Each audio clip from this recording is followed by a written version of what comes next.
महर्षि श्रृंगी, दुर्वासा और कात्यायन के पवित्र तपोस्थली पाटलिपुत्र की धरा के उस नालंदा ज्ञान केंद्र से जिसने सर्वप्रथम अपने ज्ञान के प्रकाश से पूरे विश्व को प्रकाशमान किया, ऐसी बिहार की भव्य भूमि से मैं प्रकाश पांडे आप सभी को प्रणाम निवेदित करता हूं। और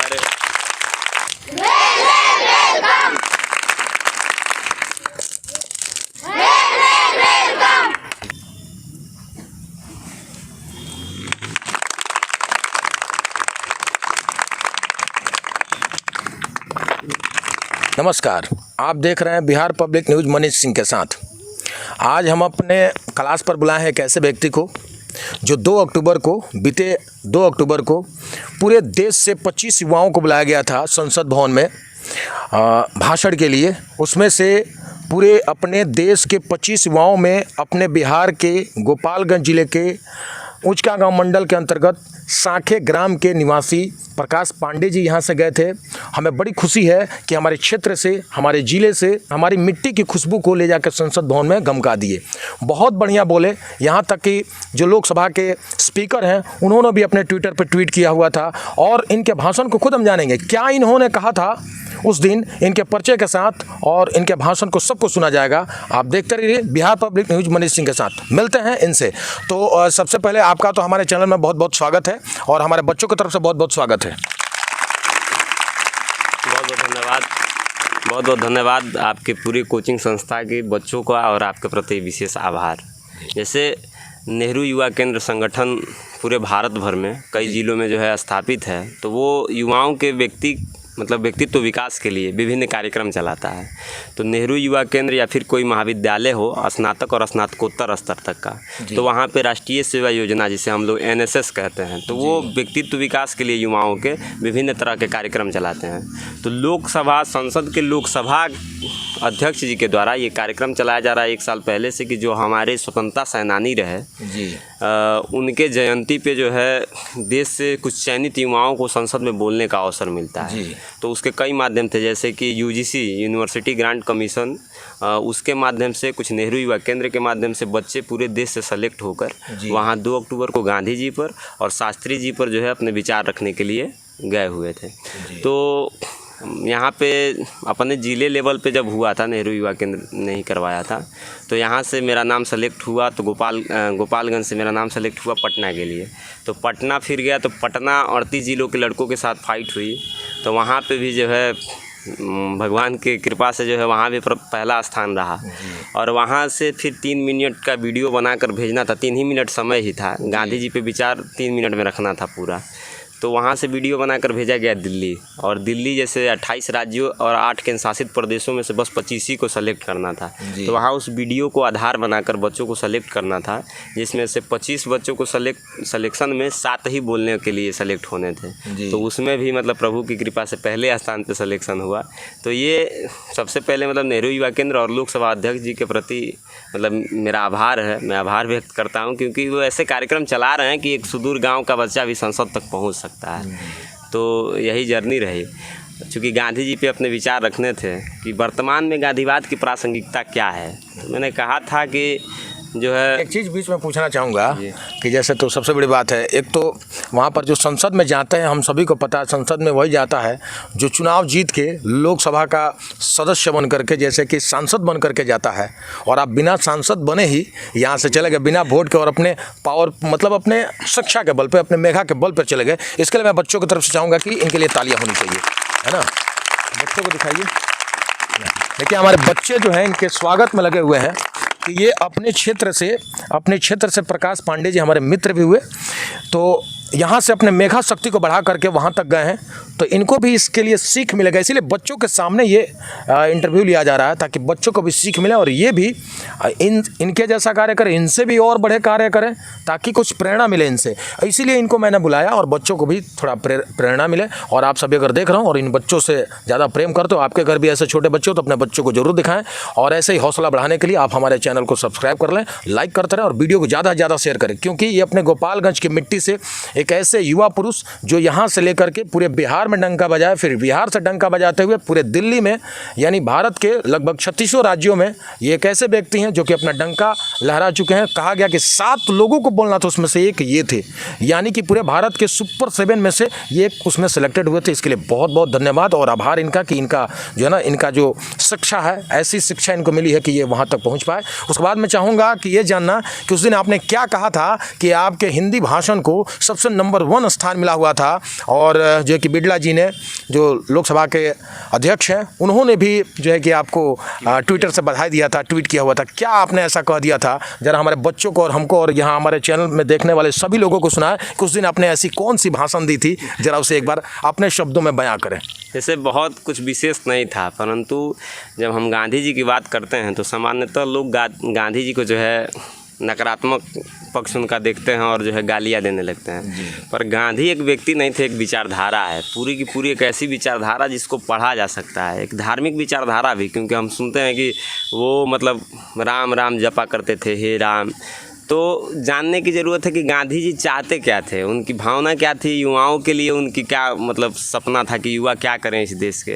तो इसे हम जब पढ़ेंगे गांधी जी को तो उनका लक्ष्य था कि भारत के युवा इस स्तर तक स्वावलंबी हों, उनकी निर्भरता पहले परिवार से ख़त्म हो, वो स्वयं आत्मनिर्भर हो, फिर इस देश के को आत्मनिर्भर करें, हमारी निर्भरता दूसरे देशों से ख़त्म हो, और फिर हम इस देश का पहले अपना घर का निर्माण करें, फिर अपने ज़िले का निर्माण अच्छे से करें, फिर इस राज्य का निर्माण करें, और फिर इस स्तर तक इस निर्माण की प्रक्रिया चले कि हम विश्व के निर्माण करने वाले विश्वकर्मा के रूप में स्थापित हो। तो कहीं ना कहीं ये गांधी जी को पढ़ने की ज़रूरत है। तो नकारात्मक पक्ष उनके लेने की ज़रूरत नहीं है, उन्हें पहले पढ़ना चाहिए कि जैसा कि मैं समझता हूँ कि कोई भी व्यक्ति हो या दुनिया का कोई भी ऐसा प्राणी हो, जीव हो, जिसमें थोड़ी सी अच्छाई और थोड़ी सी बुराइयाँ ना हो, तो अच्छाइयाँ बुराइयाँ सब में होती है। गांधी जी की आलोचना करने वाले आलोचना भी करना चाहिए, लेकिन उनके अच्छाइयों को भी उजागर करना चाहिए, जो उन्होंने अच्छा किया है, जो देश को स्वतंत्रता संग्राम में जो है कि लोगों के अंदर बौखलाहट लाने वाले वही थे, है ना, लोगों को जोड़ने वाले वही थे। तो उनकी अच्छाइयों को भी याद करना चाहिए, है ना। तो आलोचना करने वाले आलोचना करते रहेंगे, लेकिन उनकी जो अच्छाइयाँ हैं हम दिखाते रहेंगे आपको। और एक बार मैं चाहूँगा आपसे ये कि आपने वहाँ पर जो अपना परिचय दिया कि आप बिहार से कैसे गए और कैसे वो नालंदा वाली जो बातें कहे, बहुत अच्छा लगा, है ना। तो ज़रा उसको आप अपना जो परिचय वहाँ पर दिए और तब उसके बाद बोलना शुरू किए, वो परिचय एक बार फिर से दीजिए। जैसे मैं वहाँ गया था तो सबसे पहले बोला मैं कि वो सत्य अहिंसा के वाहक हवा नहीं वो आंधी थे, जिसके आगे जग नतमस्तक कोई और नहीं वो गांधी थे। ये हमारे माधव भैया हैं, उनकी पत्नियाँ हैं ये। और उसके बाद मैंने बोला था कि महर्षि श्रृंगी, दुर्वासा और कात्यायन के पवित्र तपोस्थली पाटलिपुत्र की धरा के उस नालंदा ज्ञान केंद्र से, जिसने सर्वप्रथम अपने ज्ञान के प्रकाश से पूरे विश्व को प्रकाशमान किया, ऐसी बिहार की भव्य भूमि से मैं प्रकाश पांडे आप सभी को प्रणाम निवेदित करता हूँ। और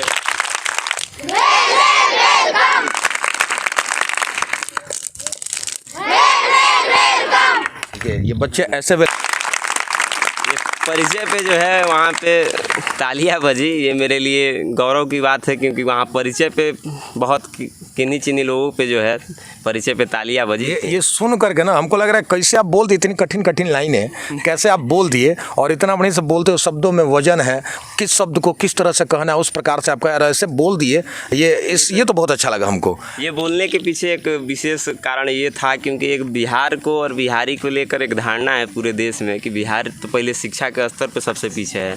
तो ये बोलने का कारण ये था कि एक समय मेरे यहाँ नालंदा विश्वविद्यालय था, जिसने सर्वप्रथम जो है ज्ञान के प्रकाश को पूरे विश्व में प्रकाशमान करने वाले जो है विश्वविद्यालय मेरे यहाँ था, और मैं उस धरती से आता हूँ। तो यदि आप ये समझते हैं कि हम शिक्षा में सबसे पीछे हैं तो आप गलत समझते हैं। हमारे यहाँ विक्रमशिला रही, हमारे यहाँ जो है नालंदा विश्वविद्यालय रही, पाकिस्तान में पढ़ने वाले तक्षशिला के जो है अधिकतर आचार्य प्राचार्य जो है हमारे यहाँ के थे, जैसे चाणक्य थे। तो हम पीछे वाले लोग नहीं हैं, हम बहुत अग्रणी सभ्यता के लोग हैं।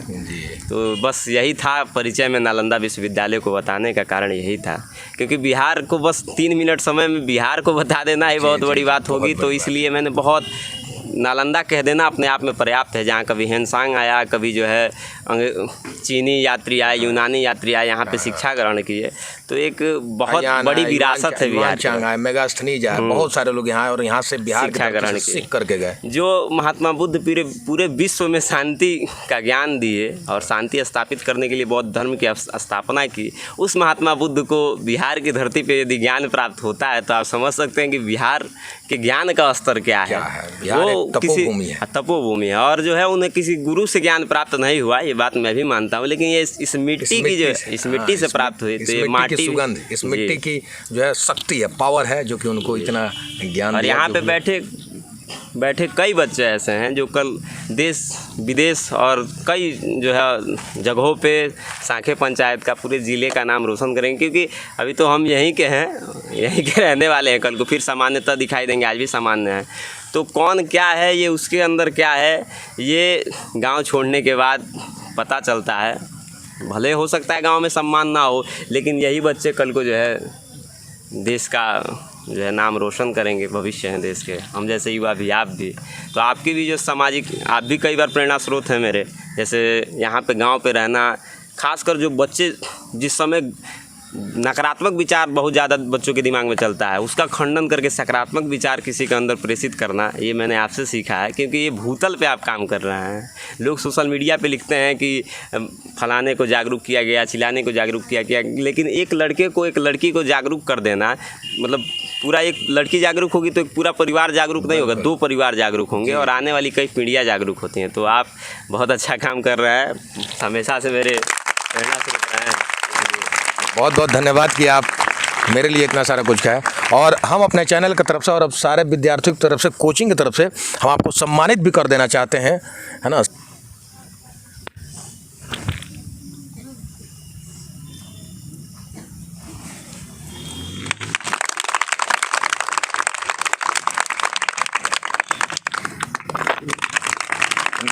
खासकर तो आप मेरे मित्र हैं और बहुत अच्छे जो है कि आप वक्ता हैं और साथ ही साथ ये LLB की तैयारी भी कर रहे हैं, तो इनके लिए तो ये बनता ही है। मेरे तरफ से एक डायरी भी गिफ्ट हो जाए।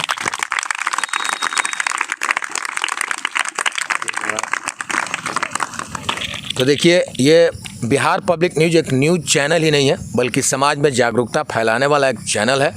आप सभी से लाइक, कमेंट और शेयर कर दें। और आपने देखा कि कैसे एक युवा है, उम्र बहुत कम है लेकिन जज्बा बहुत बड़ी है। इनके बातों से ऐसा लग रहा था कि बहुत बड़ी बड़ी डिग्रियां हासिल कर ली हों, वैसे तो कर ही रहे हैं, वो उसमें कमी नहीं है, लेकिन इनके जो बातें हैं महापुरुषों से कहीं कहीं मिलती हैं कि जो महापुरुष ऐसे ऐसे बातें किया करते थे, एकदम सरल शब्दों में, बहुत अच्छे से कठिन शब्दों को सरल भाषा में बता देना, समझा देना, इनसे कोई सीखे। तो आपको बहुत बहुत धन्यवाद कि आपने हमें समय दिया। एक बार फिर से बिहार पब्लिक न्यूज़ आप देख रहे हैं और हमेशा के लिए देखते रहे हैं और इसे लगातार शेयर करते रहें। मिलते हैं फिर अगले वीडियो में आपसे। एक बार फिर से दिखा दिया जाए, यहाँ के बच्चों को दिखा दिया जाए, एक बार घुमा करके जोरदार तालियां हो जाए, एक बार हाथ ऊपर करके तालियां हो जाए।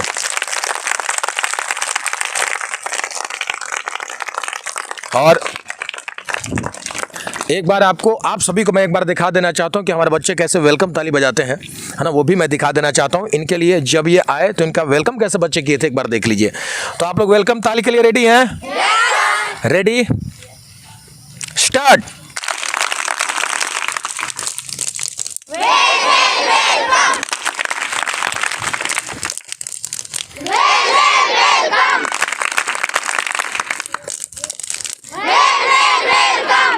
ये बच्चे ऐसे वेलकम करते हैं, बड़ी ज़बरदस्त लगता है, अच्छा लगता है। हमें ने सिखाया और हमसे भी बहुत अच्छा लगता है कि बच्चों ने ऐसा किया।